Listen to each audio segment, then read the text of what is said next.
Roads take us where we want to go, but they act as a wall to the animals that need to cross them. The idea behind wildlife crossings is to create openings in that wall that can allow the animals to move from one side to the other in safety. The idea behind a landscape linkage is to include protected lands on either side of the wildlife crossing and an array of habitats on those lands that will allow a full variety of species of all sizes and shapes to cross the landscape that the road divides.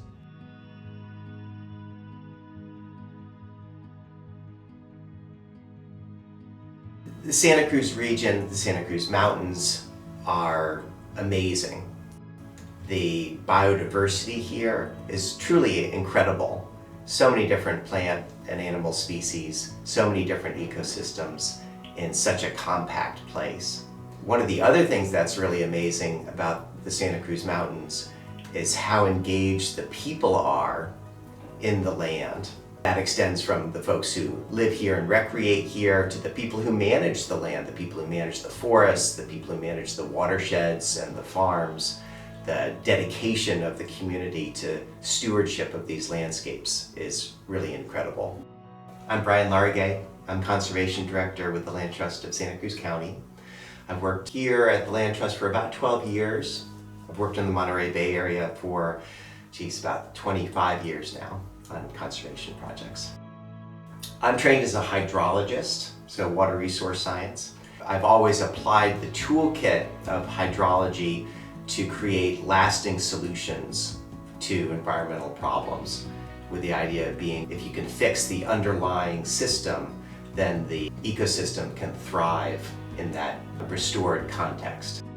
So Land Trust was founded in 1978, and one of the things that I think is really interesting about Land Trust is they form to meet the land-based needs of their community. In Santa Cruz, we focus really on endangered species habitat, open space for our longer-ranging migratory animals like the pumas, creating public access to some of our most wild and beautiful places, and then of course protecting ag land.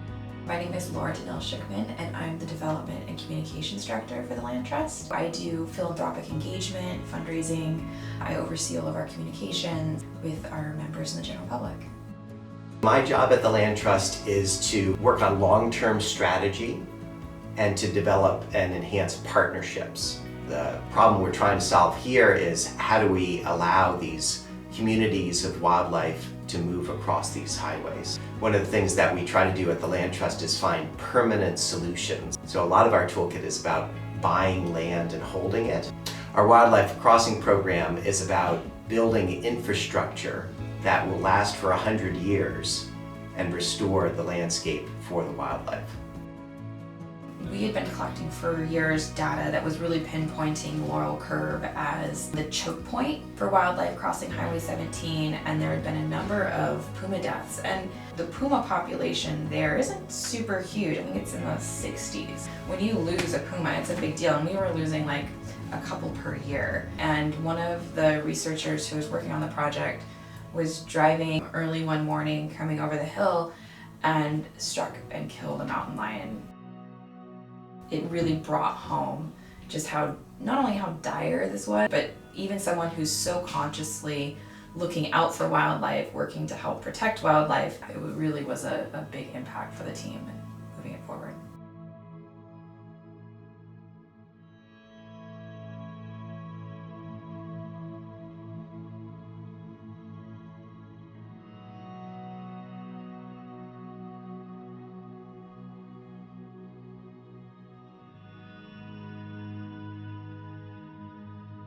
The Highway 17 wildlife crossing is the first purpose-built wildlife crossing in the Bay Area. We're really proud about that. What we see is growing enthusiasm for these kinds of projects around the state of California, throughout the Western US, perhaps throughout the world. Wildlife crossings create this unique opportunity to heal ecosystems from the damage that we inadvertently caused as we tried to improve our infrastructure to allow us to get to see our families. And one of the wonderful things about these projects is that it creates the opportunity for wildlife communities to reunite and reconnect as well. These projects are huge and complicated. The number of partners required, the number of approvals required, the number of funders required is really remarkable. Dozens of organizations and hundreds of individuals work together to make this happen. I'd say that one of the most amazing things about these projects is how enthusiastic all of our collaborators are.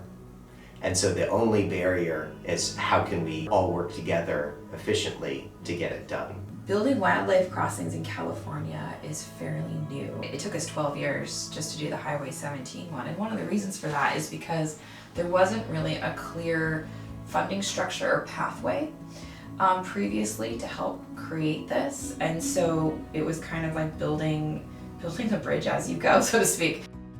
One of the key roles the Land Trust plays in wildlife crossings is really looking at the macro, so connectivity for wildlife as a whole. They're really seeking the paths that don't have development. The Land Trust works really hard to protect large swaths of land to create that connected landscape for them to traverse through. And that's one of the reasons why wildlife was really being funneled to Laurel Curve on Highway 17, is there are these large swaths of undeveloped land, whereas all over the development is creeping in. So it kind of created this funnel to right there. What we've been doing as part of our connectivity work is we've created a targeted range, and we're strategically protecting land along that path that's already open. So when it comes to mountain lions, about 12 years ago, we had on our radar that they were a species in need. And certainly anyone driving 17 can see that roadkill and wildlife death in general is a real issue there. We started collecting data around roadkill. We had that work going on the back burner quietly, and from what I understand, Chris Wilmers of the Puma Project actually came to us going, hey, I think there's some overlap in what we could be doing. And I was told that at the moment the executive director was there, and she kind of looked over at our land protection director and was like, yeah, it's time. They started working with the Puma Project on using their collar data that they were collecting in addition to the wildlife monitoring that we had been working on with Pathways for Wildlife. Once we kind of compiled that data, then we moved towards going to Caltrans and saying, hey, we've got this project we're thinking about, because of course we care about the wildlife, but also, 17 is one of the main inroads into Santa Cruz County, and so ensuring that drivers are also kept safe is a win-win. The lightning in a bottle moment happened when right there a piece of land came on the market, and we were able to purchase it outright because of member support, and then lock it down with a conservation easement and resell it. But we've maintained the conservation values of that property. And that gave us a foothold to then talk to other landowners in the area about conservation easements to ensure that that funnel stayed protected. My name is Chris Wilmers. I'm a professor of environmental studies here at UC Santa Cruz. And I started the Puma Project in 2008 as a way to research and understand puma or mountain lion ecology and biology better.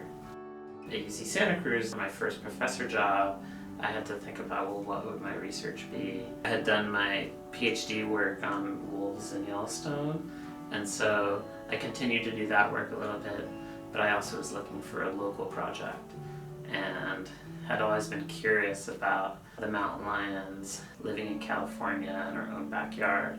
The mountain lions around here are living in a matrix of different kinds of development. The Santa Cruz Puma Project is what we call research in our lab that has to do with pumas in the Santa Cruz Mountains.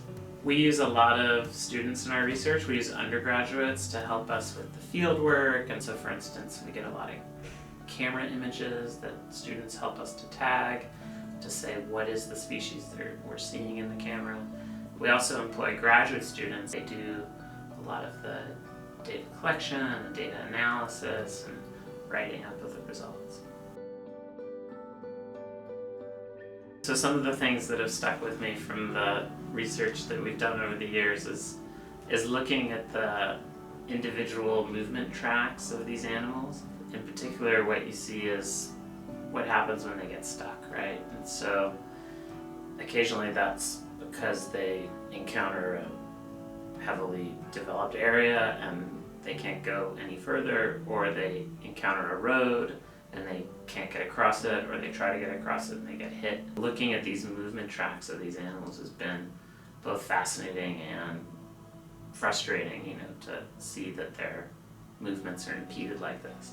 It's particularly stark for the young males who disperse from their mom and are looking for a new territory to set up home, and they would often want to leave the Santa Cruz Mountains, but they can't leave the Santa Cruz Mountains.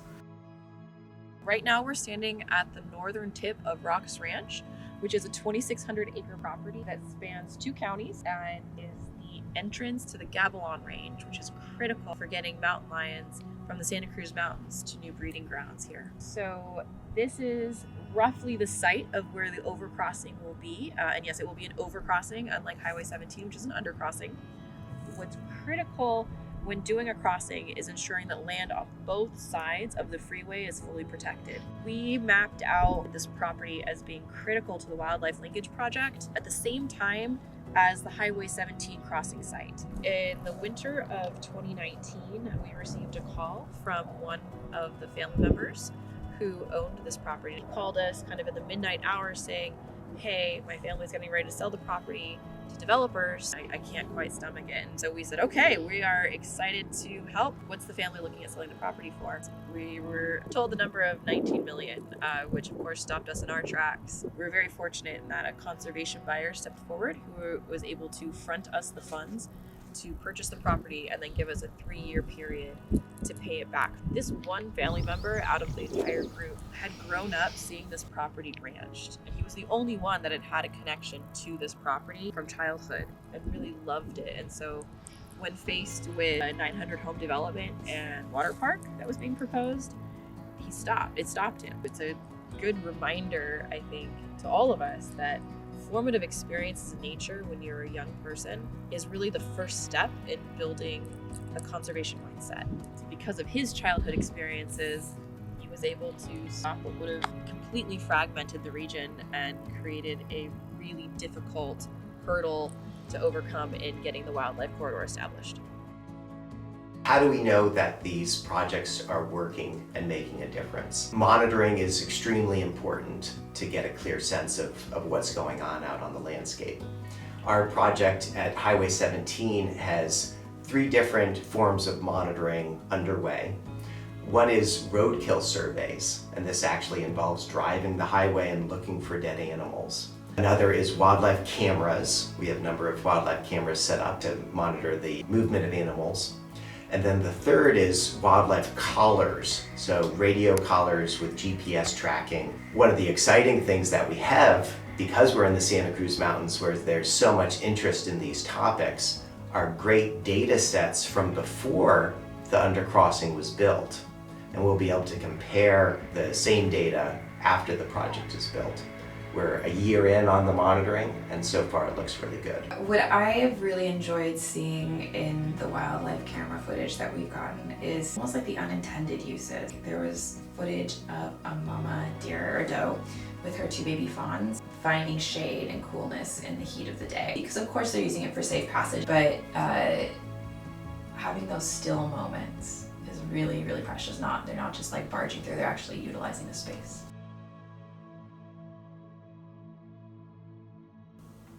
There's a lot of ways to support wildlife connectivity and wildlife habitat protection in general. Fund the organizations through government dollars to do the work that creates safe habitat for wildlife and for humans. So voting in support in general of measures that do that kind of work is a great way to help. The Land Trust has volunteer opportunities. We just did a French broom pole actually at the Highway 17 crossing, which was really fun, and a lot of our community showed up to help keep that pathway clear for wildlife. Honestly, normalizing caring about wildlife is a huge part of this because that's what lets Caltrans know that there's public support for them to make shifts internally to take into account wildlife connectivity. It's all connected, and so the more we talk about it, the more the powers that be or leadership understand that there's a need and desire for it. We experience the road in cars. We're kind of in our protected bubble and there's everything going on around us, but we don't hear the full impact.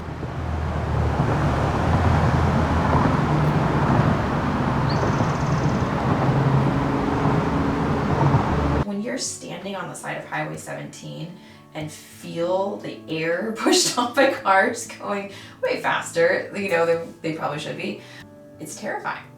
And I think it brings home kind of like what an animal would face. It's really wonderful to see people, just kind of go, oh, I get it. Like, this is why it's so critical. I'd love to kind of let people know that this kind of work, especially when you're doing institutional change as part of it, takes a long time. To have really true change that's going to last forever, it's going to take a little bit of time. Everyone can get involved in this work. There are lots of community organizations like the Land Trust of Santa Cruz County working on these projects, and wherever you are, I bet there's an organization in your community trying to solve this problem too. There's also a large role for government in solving these problems. The highway agencies, the public works agencies that manage the roadways, there needs to be political will for them to invest in this type of infrastructure. So tell your elected official that you like this idea. For me, wildlife crossings show how people can make the world a better place for each other and for the wildlife that's all around us.